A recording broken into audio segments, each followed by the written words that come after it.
Welcome to క్వికెట్ Andhra Pradesh endowment officers 2025 పరీక్షకు సంబంధించి 37వ వీడియోకి స్వాగతం. ఈరోజు 7:21 నుంచి 7:40 వరకు మనం బిట్స్ చూద్దాం.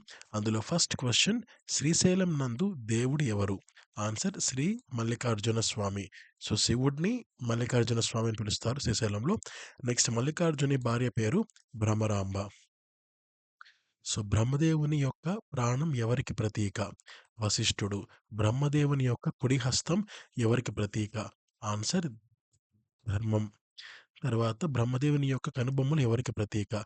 క్రోధం. ఇక్కడ ఈ బ్రహ్మదేవుని యొక్క ప్రాణం వచ్చి వశిష్ఠుడు, కుడి హస్తం ధర్మం, కనుబొమ్మలు క్రోధం.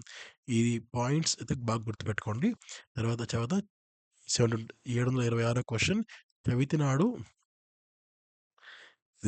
దేవికి ఏమి నైవేద్యం ఇవ్వవలెను? ఆన్సర్ అప్పాలు.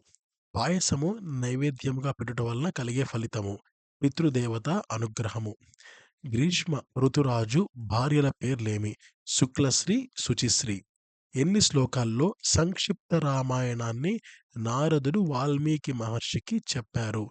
సో ఆన్సర్ సుమారు 100.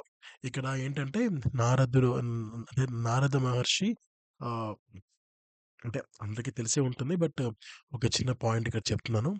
నారద మహర్షి వాల్మీకి మహర్షికి ఒక ఎంటైర్ 7 కాండల రామాయణాన్ని ఒక 100 శ్లోకాల్లో ఆయన చెప్తారనమాట.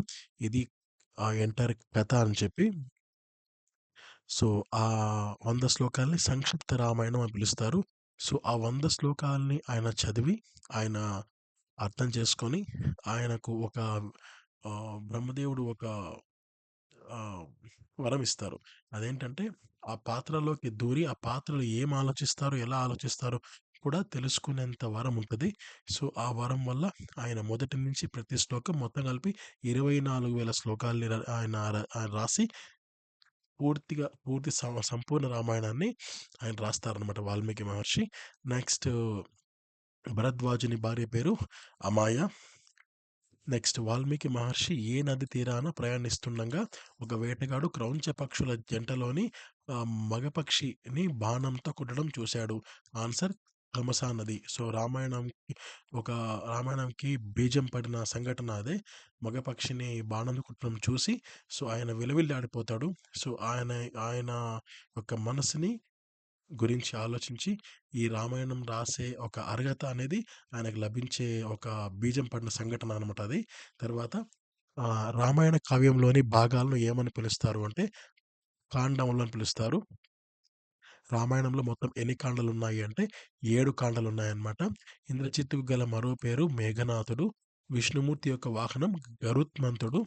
సో మనకు తిరుమలలో కూడా విష్ణువే కదా! సో విష్ణువు అంటే కృష్ణుడు కానీ, తర్వాత రాముడు కానీ, ఇప్పుడు వెంకటేశ్వర స్వామి కానీ కలియుగంలో. సో వీళ్ళందరూ కూడా విష్ణువు కిందకే వస్తారు. ఈ విష్ణుమూర్తి మామూలుగా కొండ మీద గరుడ వాహనం చాలా పాపులర్ కదా!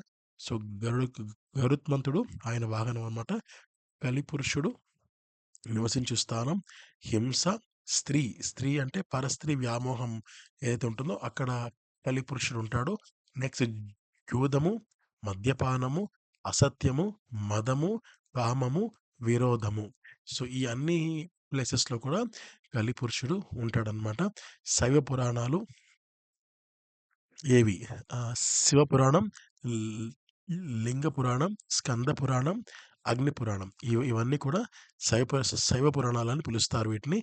నెక్స్ట్, పరీక్షిత్తును కాటేసి చంపిన సర్పము ఏది అంటే ఆన్సర్ తక్షకుడు. నెక్స్ట్, పరీక్షిత్తుకు ఆత్మజ్ఞానమును ఉపదేశించినది ఎవరు అంటే శుకుడు. లాస్ట్ క్వశ్చన్ ఈ వీడియోలో, త్రిజట ఎవరు? ఈ రామాయణాన్ని అక్కడక్కడ కొంతమంది లేడీసు మలుపు తిప్పుతారనమాట. సో, ఆహ్, ఆ మలుపు తిప్పిన వాళ్ళందరూ కూడా ఆడవాళ్ళే అయ్యుంటారు. అది రామాయణం పూర్తిగా మీకు చదివితే ఆటోమేటిక్‌గా తెలుస్తది. మేబీ మీరు చదువుంటారు. బట్ ఇక్కడ విషయం వచ్చింది కాబట్టి నేను మీకు చెప్తున్నానంతే. ఈ ది ఈ ఈ ఆడ వ్యక్తి కూడా సేమ్ అలాంటి ఆ కవుల కిందకే వస్తారనమాట. సో, ఈమెకు ఒక కల వస్తది. ఈమె రాక్షసి రాక్షసి కాంత. యాక్చువల్‌గా ఈమె రావణాసురుడి యొక్క దగ్గరే ఉంటారు ఈమె గూడా. సో, ఈమెకు రామన్, లక్ష్మణులు వచ్చి ఒక తెల్లటి ఏనుగునొచ్చి ఆహ్, ఏను ఏనుక్కో ఏనుగుల మీ ఏనుగు మీద వచ్చి సీతను తీసుకెళ్ళినట్లు, రావణాదుల్ని పూర్తిగా అంతం చేసినట్లు, లంకంతా నాశనమైనట్టు ఈమె కల కంటుంది. అదే విషయం వాళ్ళకి చెప్తది. అయితే వాళ్ళు వినరు. సో, ఇది అన్నమాట. సో, ఇంతటితో మనం 740 బిట్స్‌ని పూర్తి చేసుకున్నాం.